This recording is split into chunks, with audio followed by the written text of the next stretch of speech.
안녕하세요. 감동천년의 미소 연쌤입니다. 오늘은 입체주의에 대해서 배워보겠습니다. 그럼 시작하겠습니다. 입체주의는 20세기 초 프랑스에서 일어난 미술운동으로 전통적인 원근법과 자연주의적 표현을 거부하고 사물을 기하학적인 형태로 분해하고 재구성하는 방식으로 그림을 그리는 것이 특징입니다. 입체주의의 등장은 여러 가지 사회적, 예술적 배경과 혁신적인 예술가들의 실험에서 비롯되었습니다. 사진, 영화 등 새로운 시각 매체의 등장으로 인해서 인간의 시각 경험이 변화했습니다. 사물을 한 시점이 아니라 여러 시점에서 바라보고 이를 한 화면에 담으려는 시도가 입체주의에서 나타납니다. 피카소와 브라크 등은 아프리카 마스크와 조각에서 영감을 받아서 기존 서양 미술의 사실적인 표현에서 벗어나 보다 추상적이고 단순화된 형태를 추구했습니다. 입체주의의 발전 단계를 살펴보겠습니다. 먼저 초기 입체주의, 윤곽선의 단순화와 세잔 등의 풍경화 시기입니다. 대상 세계를 입체 구조로 파악하였습니다.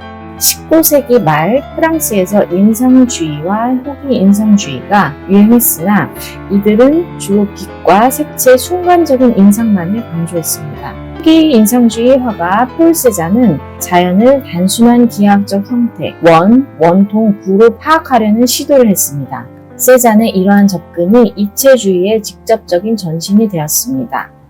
다음으로 분석적 입체주의 시기입니다. 사물을 여러 각도에서 본 모습을 분해하여 한 화면에 재구성하고 형태를 파편화하였습니다. 색채는 제한적이었고 형태의 분석이 중심이 됩니다.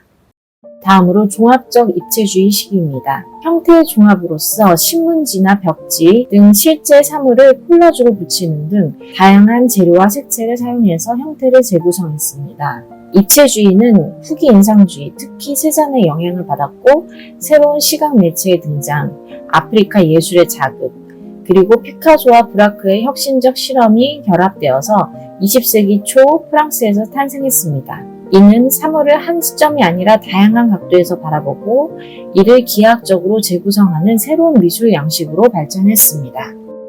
파블로 피카소, 입체주의의 창시자이자 가장 중요한 인물입니다. 스페인 출신의 피카소는 브라크와 함께 입체주의를 발전시켰으며 평생에 걸쳐서 다양한 양식을 실험한 20세기 최고의 예술가 중에 한 명입니다. 피카소는 어릴 때부터 미술에 뛰어난 재능을 가지고 있었는데요. 르누아르, 뭉크, 고갱, 보흐 등의 화법에 매력을 느끼면서 습득하기 위해서 노력했습니다. 20세에 첫 전시회를 열게 된 피카소는 1904년까지 주로 청색과 청록색을 사용하여 어둡고 우울한 느낌을 표현하고 우울한 여인, 거지, 술꾼 등을 주제로 그림을 그렸습니다. 그래서 그의 작품들은 청색 시대라고 부를 만큼 청색을 이루는 작품이 많았습니다. 하지만 그 당시 우울하고 생기 없는 분위기의 작품은 잘 팔리지 않았고 피카소는 가난하게 지내야 했습니다. 하지만 피카소가 페르난디 올리비에를 만나면서 작품의 분위기는 반대로 밝아지기 시작했습니다. 작품들이 우울한 청색빛에서 화사한 붉은빛으로 바뀌면서 1905년에서 1907년을 장미시대라고 부르는데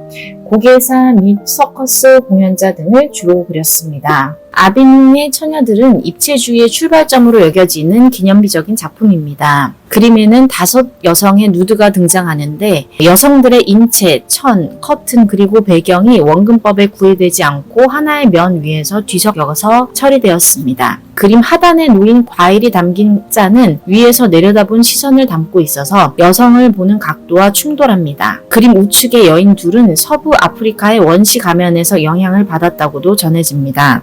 피카소의 대표작 중에 하나인 게르니카는 전쟁의 모습을 그려냈는데요. 스페인 내전 당시 나치가 게르니카를 폭격한 사건으로 많은 희생자가 발생했고 바닥에 쓰러진 사람과 아이를 안고 울고 있는 여자, 울부짖는 말 등을 통해서 전쟁의 참혹함을 생생히 표현했습니다.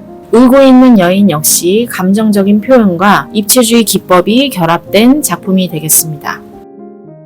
피카소에 관해 잘 알려지지 않은 사실들.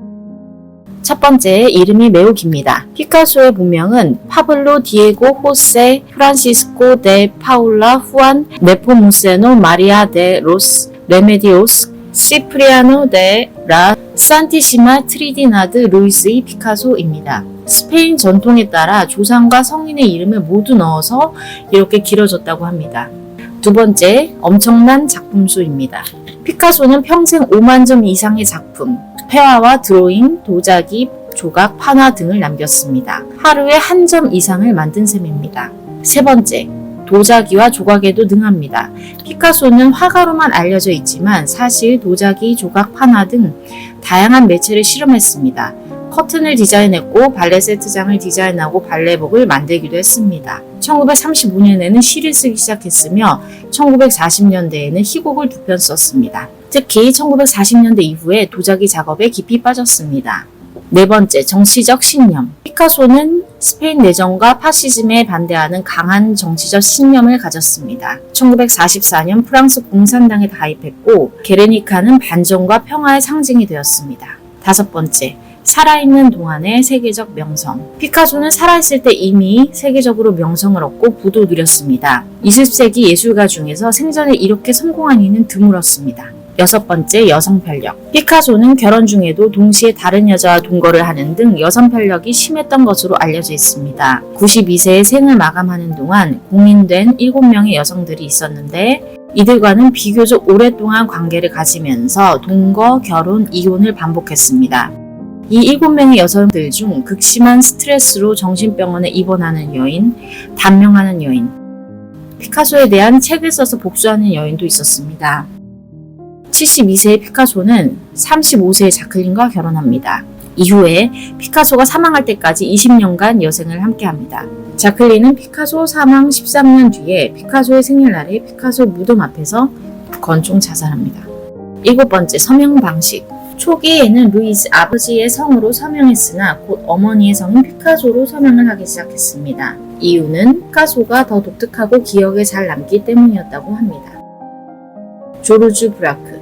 피카소와 함께 입체주의를 공동 창시한 프랑스 화가입니다. 브라크는 특히 정물화에서 뛰어난 성과를 보였으며 입체주의의 이론적 기반을 다지는 데 크게 기여했습니다. 브라크는 레스타크 지방의 풍경화를 거치면서 대상을 입체적 공간으로 나누어 여러 가지 원색을 칠하여 자연을 재구성하였습니다. 이와 같은 실험적인 공간 구성과 대상의 표현 양식에서 출발하여 브라크와 피카소 등의 입체주의 화가들은 점차 여러 각도에서 바라본 입체적인 형태, 즉 원통형, 입방형, 원추형을 선과 면으로 표현하여 하나의 확폭에 질서 있게 쌓아 올려 입체주의 기법을 발전시켜 나갔습니다. 큐비즘이라는 용어의 기원은 조르주 브라크의 풍경화에서 비롯되는 것으로 알려져 있습니다. 이 풍경화를 두고 헨리 마티스가 입체적 희한함이라고 풍자하는 데에서 유래되었습니다.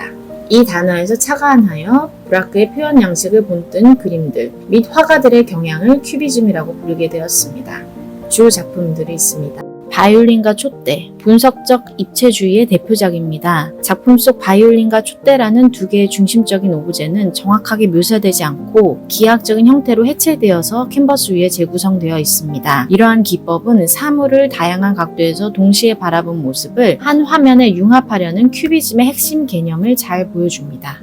큐비즘은 20세기 초 예술의 혁명적인 변화를 이끈 중요한 운동이었습니다. 파블로 피카소와 조르주 브라크는 큐비즘을 통해 전통적인 미술의 관념을 철저히 재검토하고 현실을 다차원적으로 바라보는 새로운 방식을 제시했습니다. 이들은 대상을 분해하고 재구성하는 실험을 통해서 예술의 새로운 표현 가능성을 열어주었으며 이는 현대미술 전반에 걸쳐 큰 영향을 미쳤습니다. 미래주의, 순수추상, 다다이즘 등 이후에 출현하는 대부분의 미술사조에 영향을 끼쳤습니다. 큐비즘은 단순한 예술운동을 넘어 현대 미술 발전에 있어 필수적인 토대가 되었으며 그들의 혁신적인 시도는 오늘날까지도 예술가들에게 큰 영감을 주고 있습니다. 큐비즘은 미술사에서 중요한 전환점으로 피카소와 브라크의 작업은 예술 표현의 무한한 가능성을 보여주는 상징적인 사례로 남아 있습니다. 오늘은 여기까지입니다. 다음 시간에는 미래주의와 추상주의에 대해서 배우겠습니다. 들어주셔서 감사합니다.